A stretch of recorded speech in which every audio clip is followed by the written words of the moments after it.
The state asked for political scientists from South Carolina, plus an expert in debates from the University of Michigan, for their assessment of Monday's Democratic debate for SC Governor. Monday's debate at the University of South Carolina was the last stage all three candidates will share before the June 12 primary. The candidates are Charleston technology consultant Phil Noble, Columbia attorney and state rep James Smith and Florence antitrust attorney Marguerite Willis. Here's what South Carolina's Bob Oldendick, College of Charleston's Gibbs Knotts, Winthrop University's Karen Kidrowski, Furman's Danielle Vinson and University of Michigan's Aaron Call had to say about the candidates' performance. Best line or moment Oldendick. The best moment of the debate came in James Smith's response to the other candidates' questions about his ethics. He was able to neutralize this by referring to his competence as a lawyer and to turn the question from intra-party attacks to doing what is best for the state and winning in November. This response got the biggest applause of the night. The best line of the night also went to Smith in this segment. After Noble raised questions about his Smith's ethics, moderator Charles Bierbauer asked him if he wanted to respond. Smith deferred, saying that he'd let Willis speak first, since he anticipated, correctly, that he would have to respond to both of them. One of the few laugh lines on the night.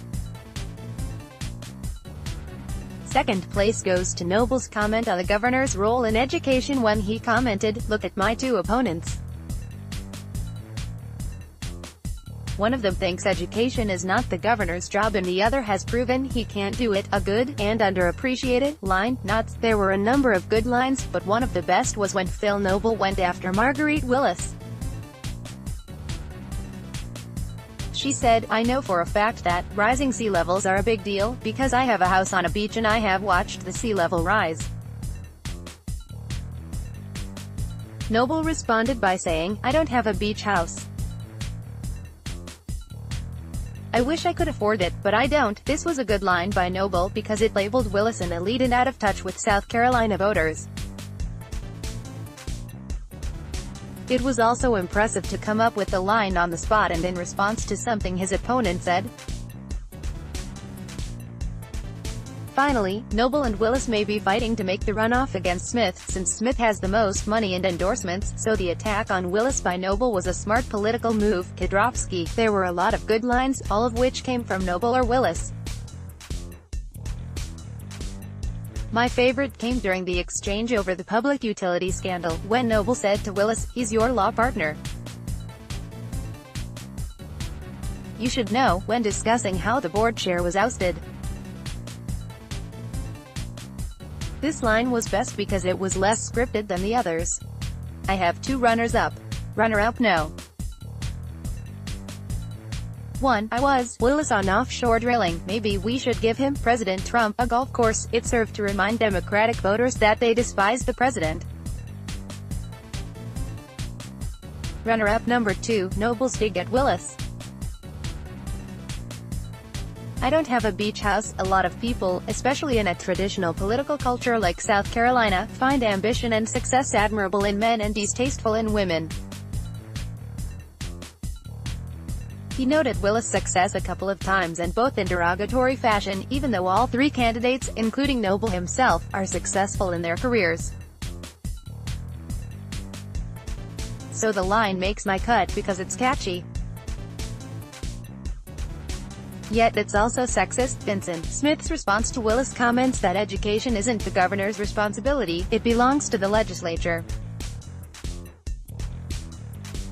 His response that it is the governor's job and his use of specific governors who had an impact on education to make the point was powerful, especially given that improving education is a key to so many other problems facing the state that Democrats care about. Call. Phil Noble telling Marguerite Willis he wished he had a beach house. Willis committed a major gaffe by saying she had a house on the beach, which made her seem elitist and out of touch with the average voter. Noble smartly pounced on this error by deftly making light of the unforced error. A close second would be Willis' line that, "Girl power is here to stay." Throughout the debate, she echoed this theme of female empowerment, which could be the deciding factor in the 2018 midterm elections. "I do think Willis missed a major opportunity to criticize Noble's use of gendered language early in the debate, when he exclusively used the pronoun he, when talking about gubernatorial actions in the bully pulpit." Worst line or moment? Olden Dick. The worst moment of the night was also during the ethics segment. This is an issue in which Smith's experience works against him, and Willis and Noble both see it as an area in which Smith is vulnerable, particularly given Monday's developments in the case of Sen. John Corson. But the attempts to tie Smith to State House corruption, particularly Noble saying that Smith should tell the truth, and telling him to read his own campaign finance statements, seemed to be desperate and to miss the point. Way back in second and third place as worst moments were Willis' brief fumble with the on-cent gas tax increase and Smith referring to Mr. Willis. Not the worst line was when Marguerite Willis said, "Education is not the governor's job in this state." Although the legislature plays a large role in education, the governor signs legislation and can use the bully pulpit to advocate for education reform and education funding. Saying education is not the governor's job is also a bad strategy in a Democratic primary, since education is a particularly important issue for Democratic primary voters. Kidrofsky. Smith's response to the polling question. He started by attacking the poll, floundering around a bit before he landed on the politician's standby. "I don't care about the polls." Of course, neither Willis nor Noble answered the question very well either. Vinson. Nothing jumps out here. Maybe by default, Willis' comment that the legislature is in control of education just because it sounds like she's giving up on that issue, but I'm not sure that's how others would interpret it. Call. James. Smith was offered an opportunity to explicitly rebut Phil Noble's charge of crony corruption, and he took a pass, allowing Marguerite Willis to opine on the same subject in a tag-team fashion against him. Smith should have never bypassed this opportunity and allow momentum from two candidates to build against him. He likely made this decision because he wasn't ready to respond and needed more time to craft an adequate response. On your feet in an impromptu fashion is an essential skill to exercise in political debates and also an important attribute of South Carolina as next governor. A close second would be Phil Noble saying, "Unless I missed something, Donald Trump isn't on the ballot." This stood in direct conflict to the other two candidate responses on the subject. Opposition to President Trump and his administration's policies will be essential to motivating Democratic primary voters to enter the voting booth on June 12. Who won and why? Olden Dick. While there were no great knockout blows or gaps in the debate, overall I believe James Smith won the debate. It started early with his answer to the first fact-checking question on Medicaid, in which he challenged the fact-check and strongly asserted that expanding Medicaid was something he could, and would, do as governor. Throughout the evening he was able to play on two broad themes: his experience and electability in November. On many of the questions, Smith was able to point to legislation that he had co-authored or attempts he had made to deal with the issue.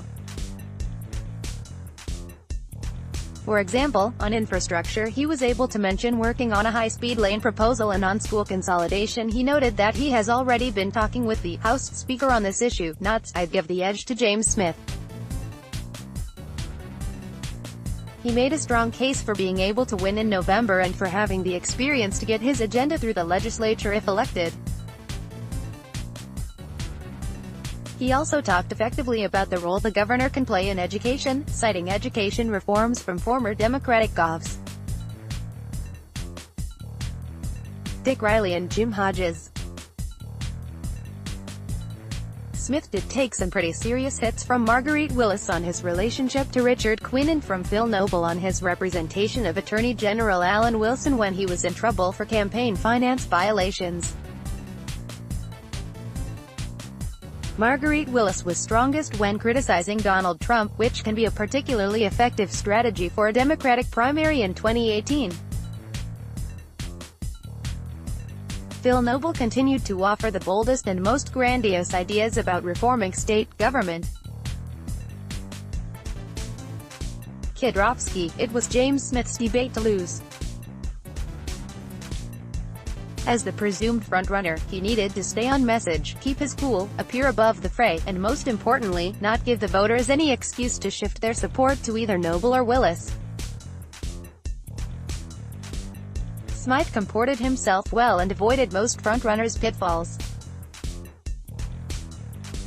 He also stayed on message, toting his experience and that of his running mate, Mandy Powers, Norrell, without being defensive about his connections to the legislature. Vincent, James Smith. He seemed to have substantive responses to most questions. His ability to draw on legislative experience seems to give him a good understanding of the role the governor can play in the different situations the candidates were given.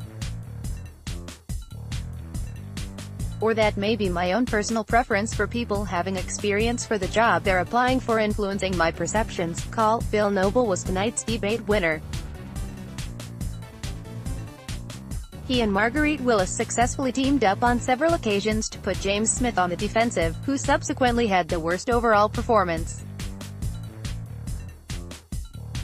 Noble consistently stressed his outsider status at a moment in time when voters are very anti-establishment while loathing career politicians. He demonstrated a lot of international knowledge over issues such as climate change and the environment. Noble deployed a lot of catchy zingers and one-liners throughout the evening and exhibited a folksy charm that could be attractive to undecided voters.